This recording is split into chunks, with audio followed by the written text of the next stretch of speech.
Hey everyone, welcome to Let's Write Scripts. I'm Micah Crowdy, the head of writing at Arc Studio, the best screenwriting app in the world. There's a link to check out Arc Studio if you want to use it to start writing your scripts for free in the description below. This is Let's Write Scripts. We're going to be doing 3 timed writing sprints where you can work on your script or other creative writing project if you're not working on a script. And then in the breaks between the sprints, we'll be chatting about screenwriting. I'll be answering whatever questions you might have about screenwriting in general, or maybe specifically something you're dealing with in your script. It's going to be pretty great. And then during the second break, I'm going to show you the sandwich of the week. And if you're new and wondering what the sandwich of the week is, you're going to have to wait until the second break. Before we get into it, I want to know, where are you in the world and what are you writing today?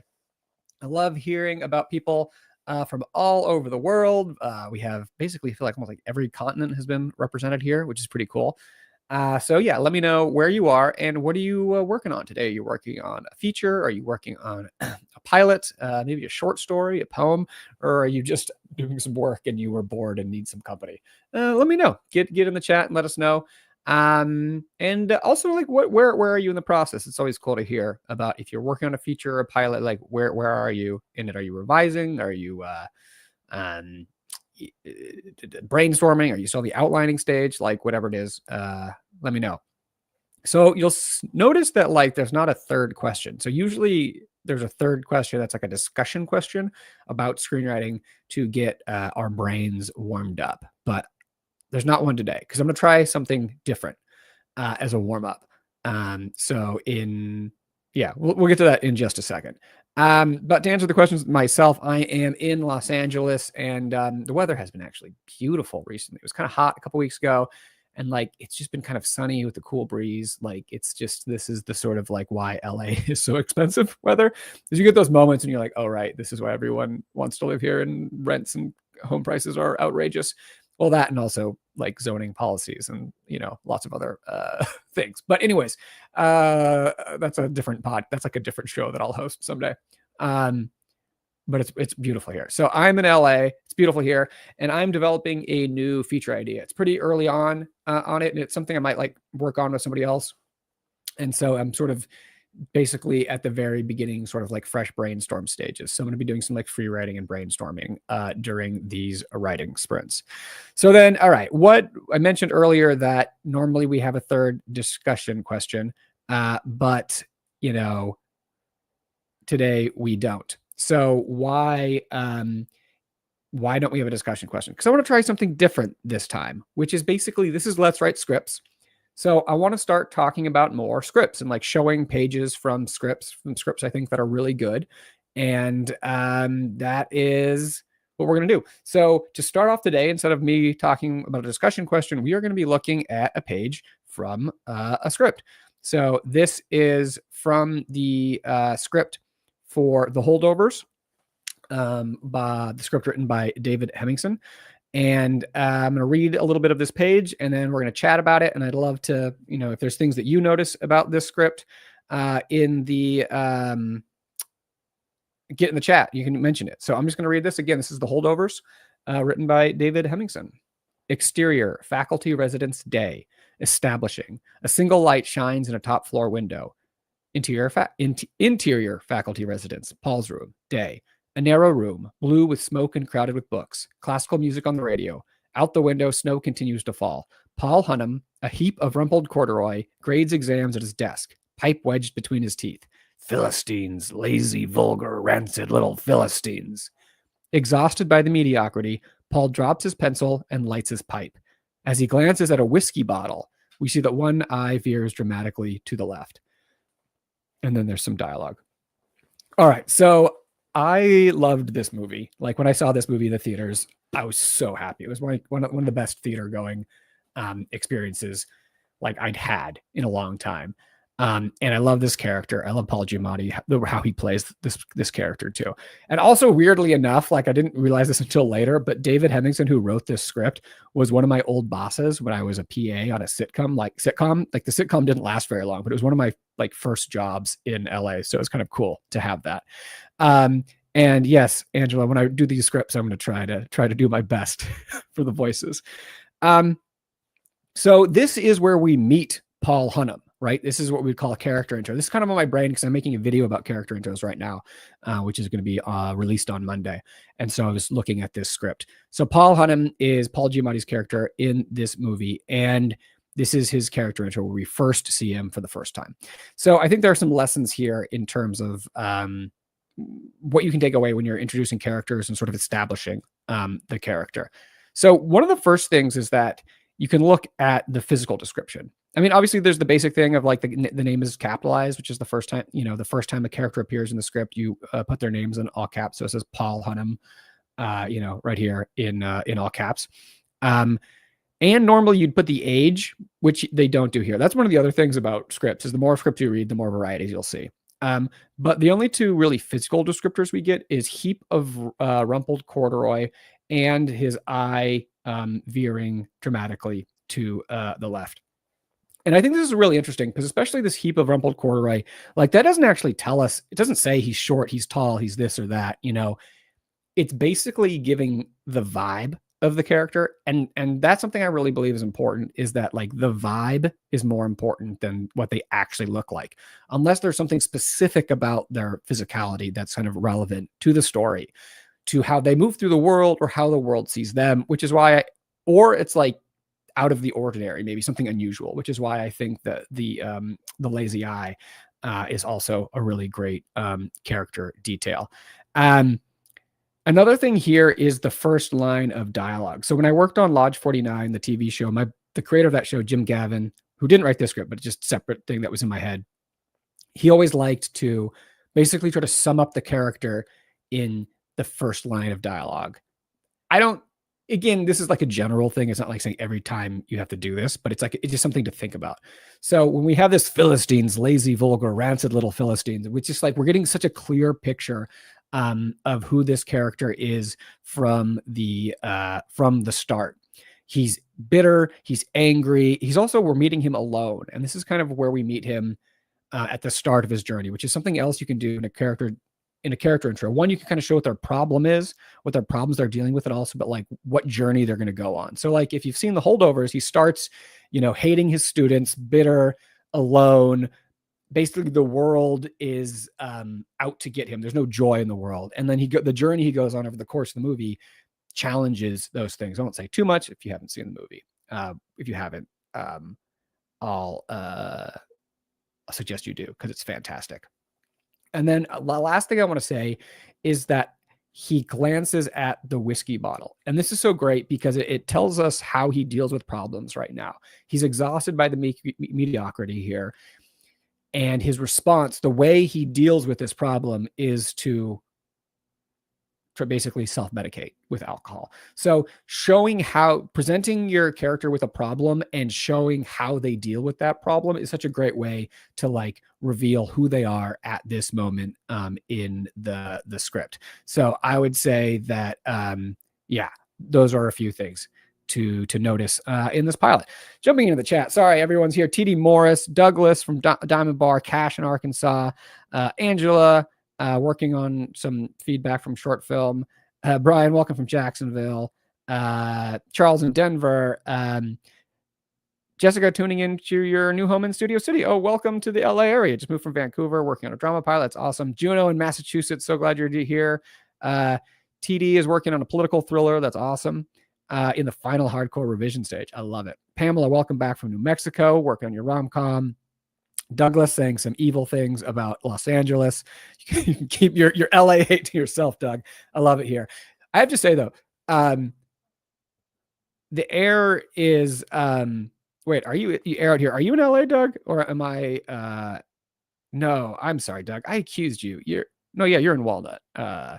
You know what? It's kind of funny that when people talk about their air in Los Angeles, because I grew up like in the Inland Empire in Los Angeles, like a little more inland from here. And the air was so bad when I was a kid that like we'd have red and yellow flag days at recess. So like on yellow flag day, like on red flag days, literally the smog was so bad, recess would be canceled. And then on the yellow flag days, we'd have recess, but like we weren't allowed to run. So the teachers would be out there like yelling at us if we started to run, because we would breathe too hard and like drink. So the air is actually better than it was But anyways, Dylan in Preston, England, working on a film for a historical political thriller. Great. Christina in Quebec, Rizzy in NYC. Bible pitch question. We can talk about that later. And Kelly from LA, Vampy in Britain as well. Great. So excited to see all you all here. Arlie in Houston writing a sci-fi story, which you're setting to music, like a concept album. That sounds really fun. Awesome. Oh, cool, man. I am so excited to see all of you here. I'm also curious, how many of you have actually seen The Holdovers? I would say that it is a great it's a great movie. So let me know if you've seen The Holdovers. If you are feeling it, by the way, please like this video, subscribe, turn notifications. Got some grit love here. Kelly and Doug, Juno, love The Holdovers. Yeah, some good love for The Holdovers. It's just such like, I don't know, it's just like a warm 2 thumbs up from Denise. Love it. Tessa watched it on a tiny plane screen and loved it. That's great. If you can enjoy it on the airplane and still think it's a good movie, then that's a great testament to it. All right, yeah, Jim, adding it to your watch list. That's great. It's probably streaming somewhere. I don't know where it's streaming, but it's somewhere. All right, cool. So yeah, this is something we're going to be doing. We're going to be like sharing. I'm going to be sharing pages and talking about them a little bit more. I think really, that like looking at scripts, reading them, it's the best way to learn formatting as well. And looking at a variety of scripts, because the more scripts you look at, you're going to find that like there's a personal style is such a big thing. Like they're very different. Writers take very different approaches to it. So there's not like one way to do a lot of things. And it's great to look at a variety of them and sort of like see like, oh, okay, I get it. I kind of get like the boundaries of where like what you can do. So we're starting here with The Holdovers, and then like in future weeks, I'll probably do some discussion questions still. And in other weeks I'll do more pages, but let me know if you guys like looking at the pages and talking about them. And it's something that we can do more. All right, Dexter. Ooh, welcome from Spain. So Jim is saying Holdovers is on Stars, which if anyone has Stars, yeah, I mean, you could probably also rent it like from like Amazon or Apple or something like that. I assume usually they have movies for like $3 or $4 or something like that. Okay, cool. Cash liking the pages. Yeah, I like it too. I love talking about scripts and stuff like this, and so I think it's something that we should do more. So I am, just because Cash said so, we're going to do more of it, everybody. Cash has made an executive decision. All right. So we're going to move into our first writing sprint now. If you're new, basically what happens or what's going to happen in like 30 seconds is that I'm going to put a big timer up on screen. I'm going to shrink and go off to the side and be muted, and I'm going to play music. And then there'll be a 15-minute timer. And during that 15 minutes, you just work on your script or your writing project, like whatever you're here to write. They're unprompted sprints because we're all at different, stages in our projects, different kinds of projects. So it's just kind of like a time like to use however you need to use it. Sorry. So that is what we're going to do. And then after 15 minutes, we are going to come back and chat about how our writing sprints went. If you have any questions that were kind of prompted by that, that'd be great. But feel free to get in the chat and ask more, ask some questions again about screenwriting in general, or about like something specific that maybe you're dealing with in your own script. And yeah, Doug, like if you guys, by the way, since we are going to be sharing more script pages like this one that we were talking about from The Holdovers, if there are suggestions, like feel free to put them in the chat or email me at micah@arcstudiopro.com with your suggestions. If there's like a scene you love or something, I can't promise that I'll actually do it, but you can suggest it and I'll look at it. And if I think it'll be a good fit, then I'll try to do it. So we're going to do the 15-minute sprint. I'm going to play the music, put the timer up, and we're going to get into it. The warm-up's 15-minute sprint to start with is like a warm-up sprint. So use it however you feel best, however you feel will be most helpful. But like oftentimes you're free writing or you're reading back over what you were working on before. or just really kind of trying to get in the creative writing zone, but just like it's the low bar sprint, like just like no stress. You're just kind of like you've been living your life, you had your normal day, and now you've come to Let's Write Scripts. And so use this 15-minute warm-up sprint to just kind of like get into the zone. So 15 minutes on the clock. Actually, you know what? I'm sorry. I'm gonna answer this question just because it's relevant right before we sprint. Got any exercises recommend to kind of get better at screenwriting? One thing I will say, spec scripts are a great way to do this. A spec script means different things in the industry, but what I'm talking about specifically is speccing a TV show. So writing a sample episode of a TV show you love is a great way to get better at screenwriting. The first scripts I ever wrote were spec scripts of TV. I think The Office was the first one. I did It's Always Sunny in Philadelphia, the show Bored to Death, the show Justified.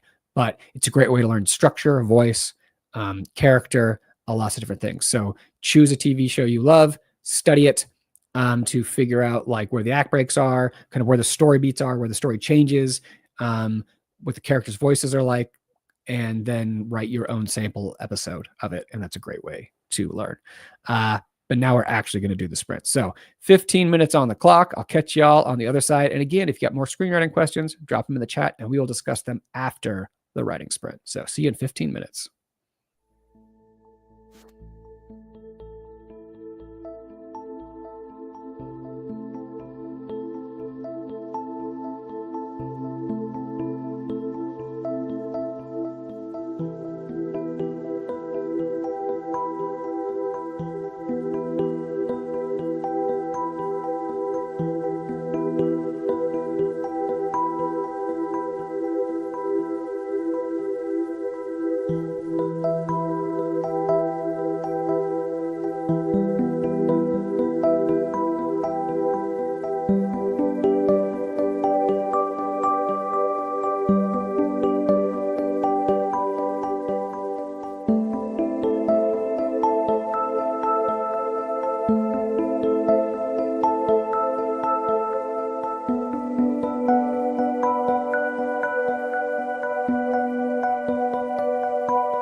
All right, that brings us to the end of the first Write Sprint, the 15-minute writing sprint.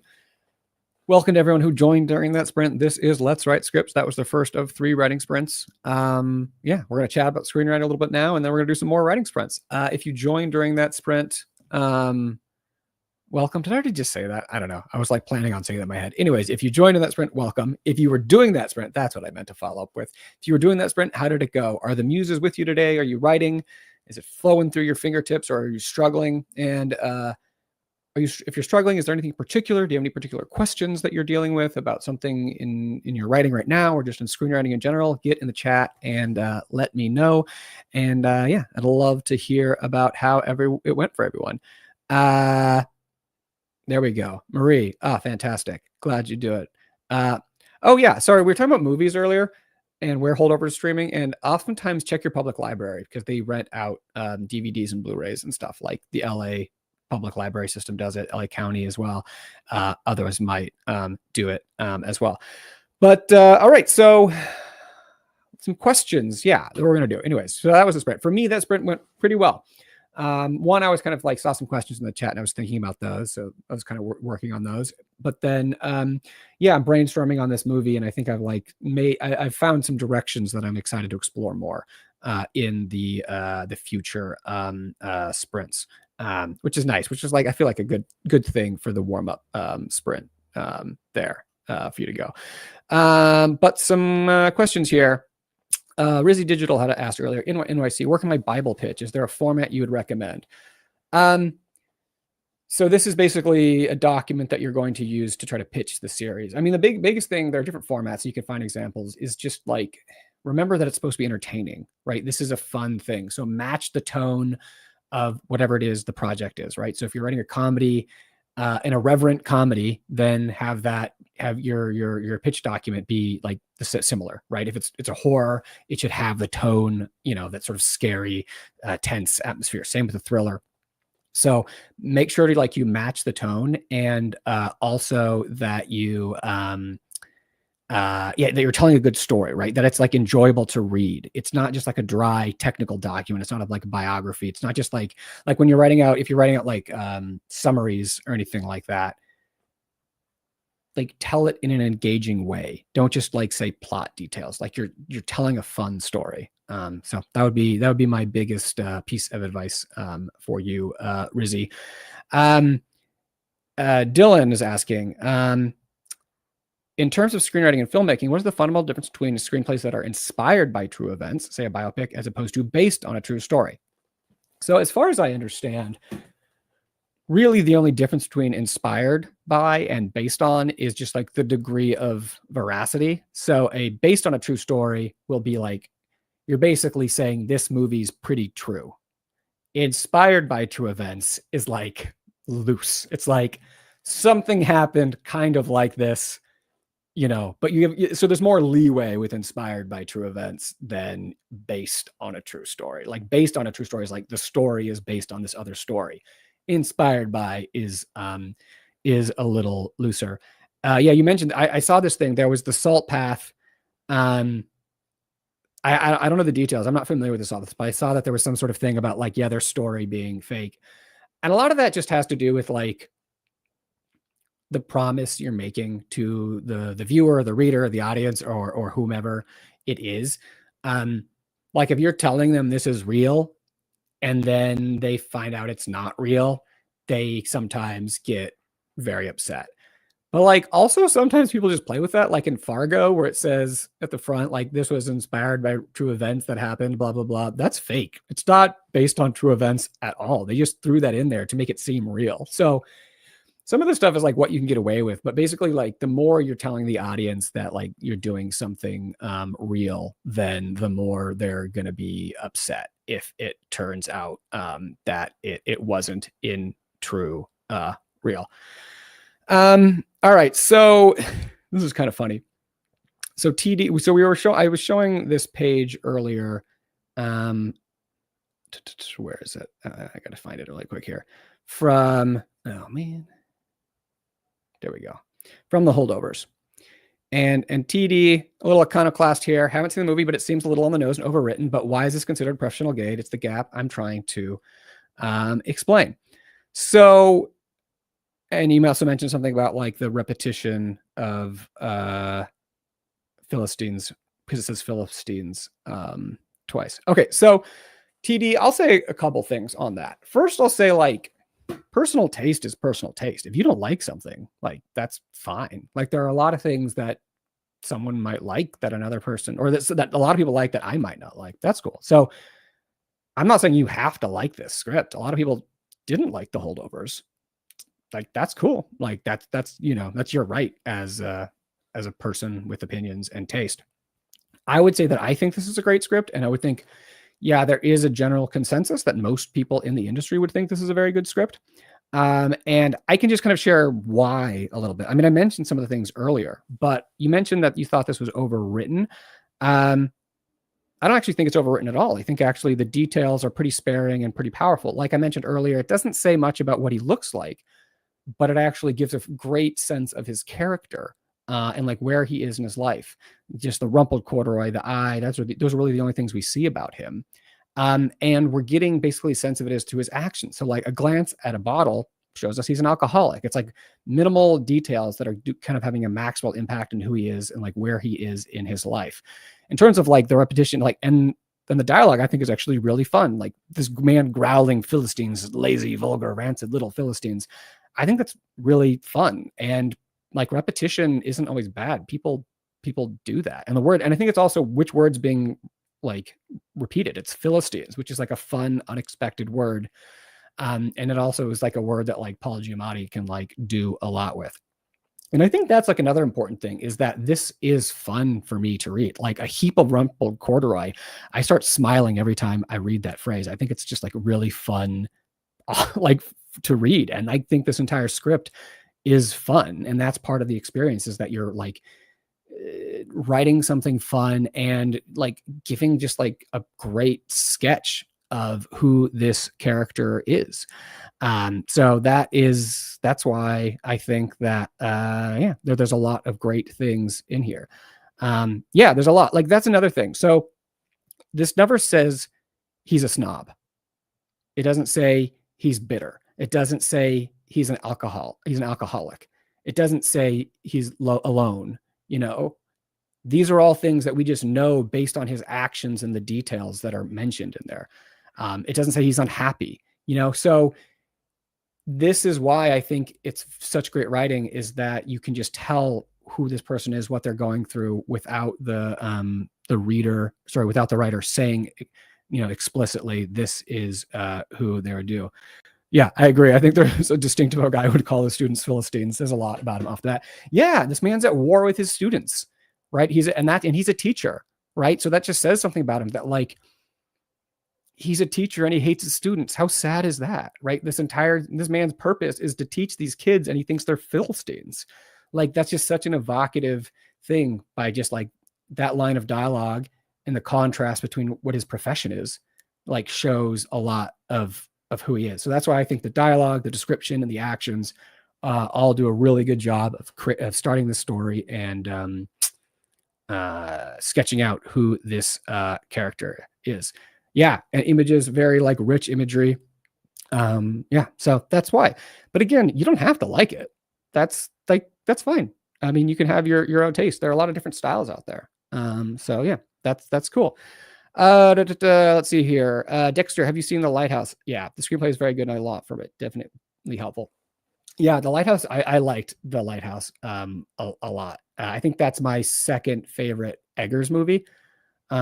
The Witch, I think, is my favorite. I love The Witch so much. And I think The Lighthouse is my second favorite. But yeah, that's great. I'm glad you liked that script as well.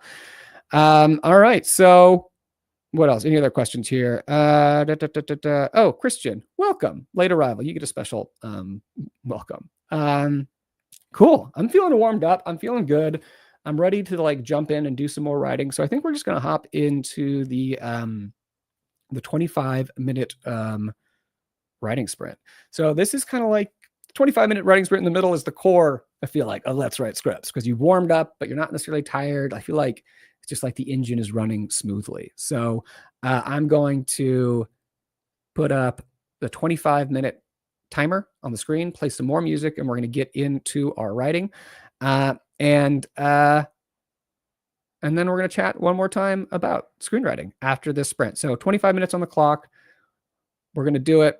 And then we'll have another break. So if you have more questions, or if anything that we've talked about has sparked another question that you have, you can go in the chat and ask it. And we will discuss that in the next break. So, all right, maybe stretch for a second if you want. Get back into it, and I'll put the music on and play the timer, and I'll catch you guys on the other side. But 25 minutes on the clock. Let's do it. Let's write.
All right, and that brings us to the end of the second writing sprint, the 25-minute writing sprint, the meat and potatoes writing sprint, the Goldilocks writing sprint, the one where we do a lot of good writing, that writing sprint. If you've just joined during that writing sprint, welcome to Let's Write Scripts, brought to you by Arc Studio, the best screenwriting app in the world, and you can start writing your scripts for free with Arc Studio at arcstudiopro.com, or Google Arc Studio Screenwriting, or click on the link in the description, or whatever you want. I'm Micah. I'm the head of writing here at Arc Studio, also WJ Screenwriter, and I want to know how that writing sprint went for you guys. If you were struggling in the first sprint, did things turn around? Did you find a groove in the second one? If you're doing well in the first sprint, were you able to keep it going, or did things take a turn? And do you have any questions about screenwriting? We got some in that I want to answer, but let me know if you have any more, if there's something specific you were dealing with in that sprint, or a general question about screenwriting that you have. Let me know. All right, so some questions I want to get to. Ryan had a few, so I'll just kind of intersperse them. Is Chicago a good place to move for the film industry? I don't think particularly. I mean, I'm sure there is stuff there. The main thing that I know Chicago is known for is improv comedy, like Second City and Improv Olympic and stuff. So like, on a lot of people like Tina Fey and Amy Poehler, and I think like even like the Belushis and stuff came out of the Chicago improv. It also like depends on like what you want to do. Like, I mean, production hubs like Atlanta is a production hub, you know, in the US, LA obviously, but like most of the writing doesn't take place in those locations. That's more if like you want to work in production. So I mean, Chicago, it's a big city. There's going to be some stuff there, but I think it's mostly known for its improv. Dylan asks, generally speaking, in industry terms, how many lines of dialogue for a specific character is considered too long if it's not a specifically crafted monologue? Interesting question. I mean, there isn't one, like there are rules of thumb when it comes to your action paragraphs. Like some people would say, like, don't have an action paragraph over 4 lines. And like some people would even say 3 lines. And then in other scripts, you're going to see action paragraphs that are like 10 lines. So it's like, again, it's a rule of thumb. It's advice people give. It's not like an actual rule that you have to follow, but like it's something people say, 3 or 4 lines for an action paragraph. For dialogue though, I don't think there is one as like that. I would say really it just has to do with the context, like, and what they're saying and the quality of the dialogue. So like, is the dialogue interesting enough to, you know, to hold the reader or viewer's attention, you know? And like the quickest way to try to figure that out is like, if you're reading it, are you bored? And if you are, then it's too much, right?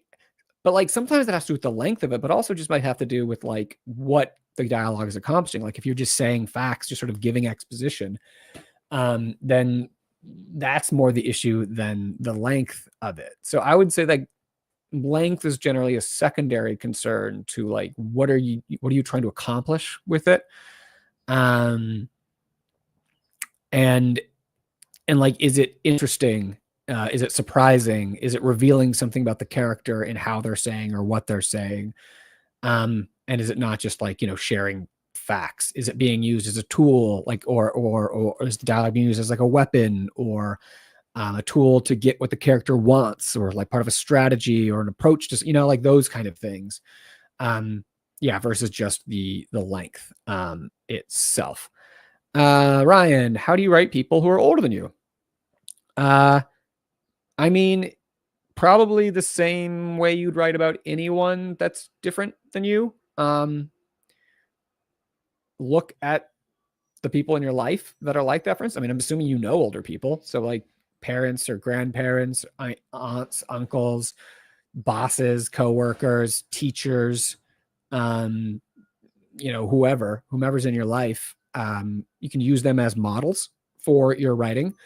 You can also talk to those people. Like, I feel like a lot of times people think of writing as very solitary, but like research is helpful. So if you like talk to someone, you know, about their experience, about how they think about the world, about whatever it is kind of that you want to write about, that, you know, that can be very helpful, I believe. And then like, also like, just remember that like, they're just people too. Like just because they're older doesn't mean that they like don't have the same feelings, like that they don't get angry or scared or fall in love or, find things funny or, all that kind of stuff that like just sort of humans experience. Checking in with people. Dexter, oh, you're welcome. Glad you're enjoying the session. Kelly said things took a turn for the better. Pamela's originally from Chicago. It's a good commercial hub or theater, but not necessarily like features and stuff like that. Dexter had a good sprint, productive, did a whole outline, started writing. Brian noticed the second sprint being better than the first one. I think that's pretty common, Brian, because like the first one, you're just like getting your head in the game. And in the second one, you're feeling better. Kelly, any tips for strong character descriptions for secondary characters? Ooh, I did write a blog post about character intros, by the way, on the Arc Studio blog, if you want to check it out. So, I mean, really, when it comes down to secondary characters, it's like, what's the thing that's important about them, right? Like they're not driving the script. It's not about them. They have some sort of role in your story.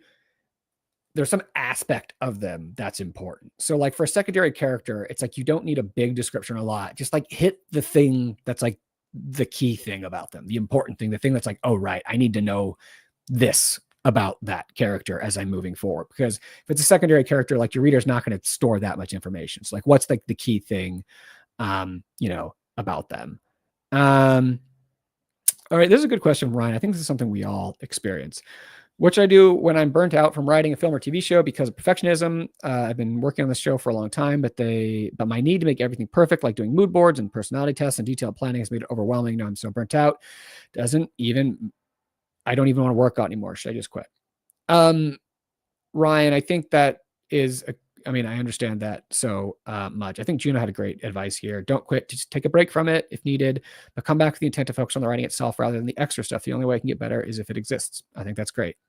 I think that's great advice, Juno. I would also say there's a couple things on here because that's the idea of perfection. And this is something I see a lot from writers who are trying to, like break through. You want to be perfect. And I totally understand that. It makes complete sense, right? Why you'd want that. But the thing I will say is that like perfection is not an attribute that's really desired by the industry or like the gatekeepers that you want to read your script. No one's looking for a perfect script. No one knows what that is or like really cares about it. They're looking for just, do they like it? Is it fun? Do they think other people will enjoy it? Like that, is there a market for it? Like that's the thing, not like, is it perfect? Like perfect doesn't get you to anything. Like I totally understand why you want it to be perfect.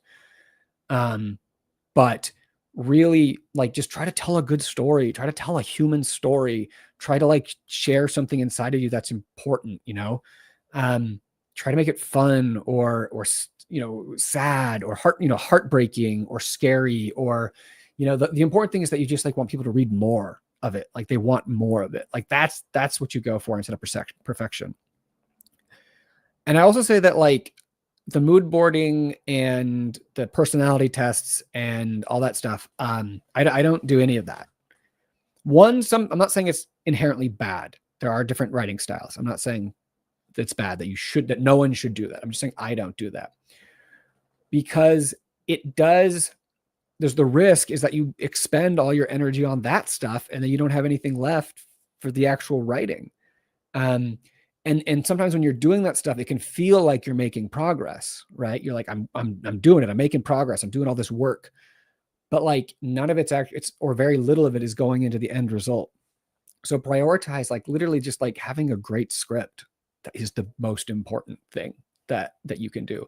A script that highlights your voice, what you do best, what makes you unique about writers, that tells a great story, that has really compelling, interesting, unique characters. Like that, put your energy towards that. Remember all the stuff about characters' personalities, move all that stuff. If it's not on the page, then it's not incredibly relevant, right? So it's all about what your characters are doing. That's the only thing that the people are going to see. So that's what I would say. On this. Early, are compelling story series written by sketching out a whole season or even seasons in detail, or do writers move organically from first episode to next points of the story? So in writing a TV series, generally it will start, and this is kind of classical, or like it's a little different now, but generally there'll be one script written, the pilot, the first episode, and then the writer will have like, or the creator will have like a sketch of like, and then the rest of the season's like this with some detail. And then they'll be like, and in future seasons, this could happen. And like the further you go in the future, like the more the detail decreases. So then the goal of the writer's room is to turn those general stories into full episodic stories and scripts eventually. So in a writer's room, you'll often have two different boards, right? So you'll have something called like a season board. And the season board has like, this is the whole season. This kind of thing's going to happen here. Oh, we think this kind of reveal is going to happen in this episode. Late in the season, this is going to happen. And you know, and then as time passes, that becomes more detailed. So you have the season board, and then you have the episodic board. And that's where like you're filling in all of the details. So to answer your question, you start with a general idea of where things go, and that can be more or less specific depending on the circumstance. And then you break the episodes one by one. By break, it means like coming up with the full story for them. And as you do that, the general overview changes sometimes because you're like, oh, you know, things are changing as you make them, but things kind of get filled in. So you start with like the general overview, and then they get filled in as you go. So hopefully that makes sense. Let's see here. What else here? When writing for multiple projects, do you have a technique or tool to transition from one to the other? I find it pretty easy because my brain likes shiny things, and like I have a very like grass is greener mentality. So it's like, oh, I can think about this now. But I feel like one of the things that's easy is to use kind of natural breakpoints in your life to do this. So for instance, if you finish a draft and you've sent it to someone for notes, that's a natural time to be like, well, I need to wait for their notes. I can now work on another project. So that's one thing you can do. Or you could have like different times. So for instance, what I'm writing in my like morning writing sessions now is not what I'm working on right now. I'm working on different things during Let's Write Scripts because this is just like a different thing in my head. In mornings right now, what I'm actually been working on lately is short stories, because lots of people have been writing short stories and selling them to make movies out of them. So I've been writing a lot of short stories lately. So I'm doing that in the mornings, and then during Let's Write Scripts, I'm working on another thing. So you can have like a different time in your brain where it's like, okay, when I'm doing morning writing, it's this. And when I'm doing another type of writing, it's this. So you just kind of find like these just to kind of like cordon off your brain either by your schedule or like different things in order to, to do that. What if I don't want to write because I think I'll never succeed at it? Then you have to ask yourself why you're writing, I think. Writing is a unique thing. Like imagine you're a poet or like a painter or something like that, right? People don't necessarily expect to have financial success to like make their living from doing that. You know, not a lot of poets make their living through poetry unless they're teaching poetry, right? But that's not like through writing it. Not a lot of painters make it. Like they oftentimes like an artistic pursuit, or like people who play the piano. Most people who play the piano aren't concert pianists, you know? They're doing it because they have a love to do it. So I think you really have to ask yourself, like, why are you doing it? Like, I do it because I can't help myself. It's the thing I love.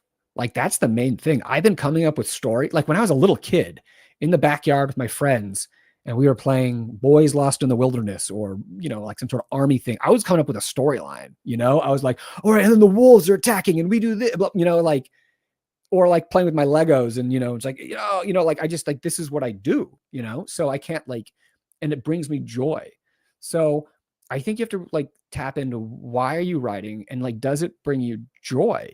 Or what brings you joy, and like chase that. So like, for instance, Cash, this is another interesting thing.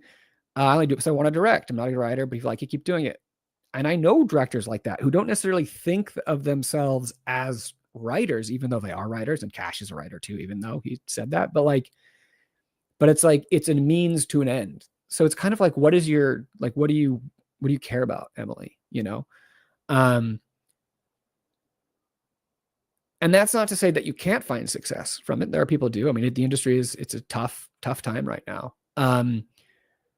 But like, the only real way to like stick it out in the long term is to fall in love with the process. There's a saying people say where they like, I hate writing, I love having written. I completely disagree with that. I think all really people are saying is writing's hard, but like, okay, yeah, but like you can still like doing things that are difficult. I love writing. That doesn't mean I always love writing or that it's always easy, but it's just like, I do it because I love it. And like creating things, tell it like stories, like I'm working on this idea right now, and I like had no idea. I kind of knew how the movie started, and then in the middle of this happens, and I'm like, I don't know why that happens or how that happens. There's nothing. There was nothing there. It was just like and then I don't know. And then I thought about it for a while, and I started thinking about what it was and how it worked and how that had to do with the character and their journey. And like, I'm like having little explosions of dopamine in my brain because I'm like, oh, this is so fun. I'm creating something, So it's like, what do you love? Sorry, I feel like I've gone on for a while on that because it's just something I'm very passionate about. So yeah, I like this. Angie Chapman, she's happier when she writes. There's a lot of that. There's a lot of people who are like, if they haven't written in a while, they're just like in a bad mood. And I'm like that. But I want to say that like, I get the struggle is real and the desire to like make a living off the thing you love is real. And believe me, I get that. I totally get that. But you have to love the process of it too. You basically have to have some sort of level of success that's not only like I'm become a millionaire or something like that, yeah. Oh man, I've been talking for a while. We should get some writing done. Last question here. Pamela, is there a guide you recommend to writing a short story, or is it like a feature? I mean, there are a million books written about short stories, Pamela, I would say. So you can find some stuff. I don't have something to say off the top of my head. I mean, honestly, it's like anything, just read short stories and see what they are. I will say that the short stories I'm writing, though, I'm like basically thinking like they're specifically things that could be movies, right? It's kind of like a short story for a movie is sort of like writing like a treatment or an outline, but in a fun way, like telling it in action and stuff like that. So read good short stories. But basically I mean, I would say though, that if you're trying to do this is like show a great character and a great premise and like where it can kind of go, and that's it. Oh, actually this is the last question. How do you not get bored with your story? As soon as I start writing, I get bored and do not want to write.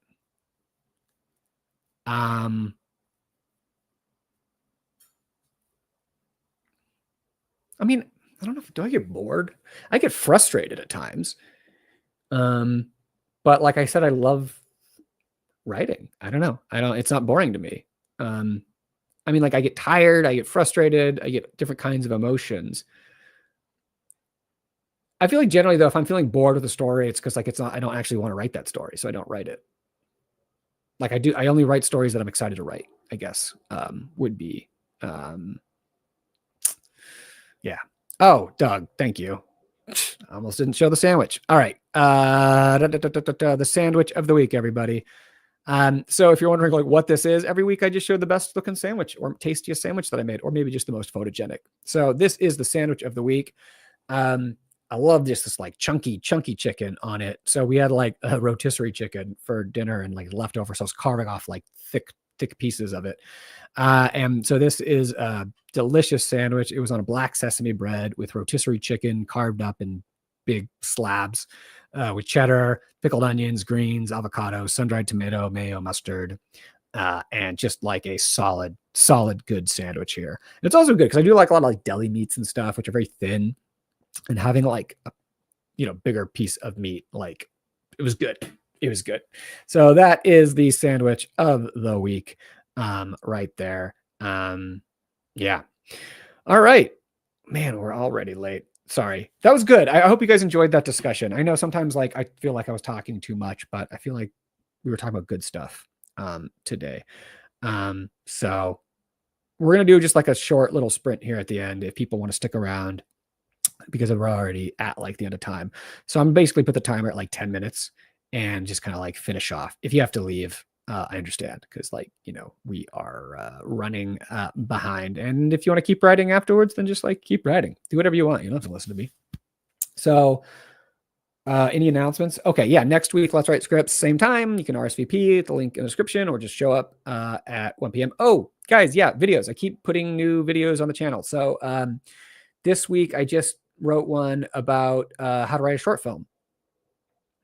So check that out on the Arc Studio YouTube channel, how to write a good short film. Last week, I did how to write strong scenes. Next week, I'm doing the video on character intros.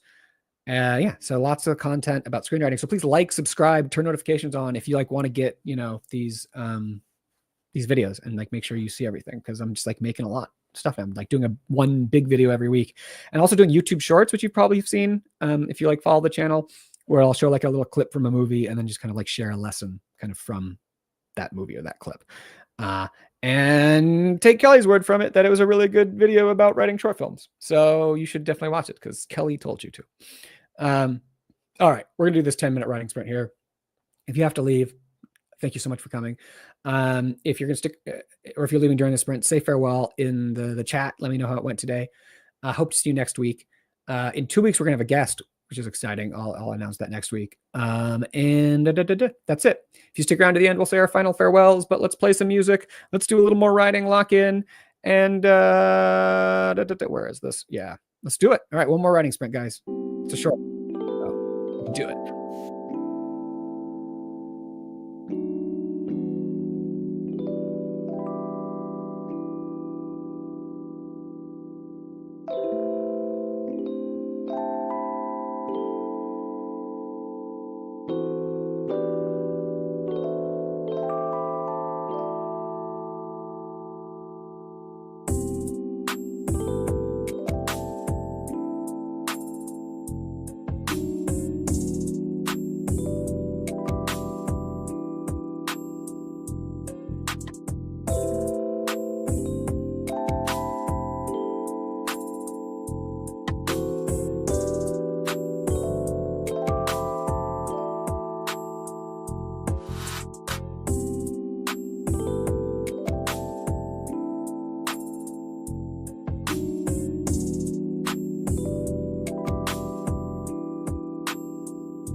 All right, that is the end of our final writing sprint. I'm just gonna keep the music going as I talk, as I say farewell. That brings us to the end of Let's Write Scripts for Wednesday, July 16th.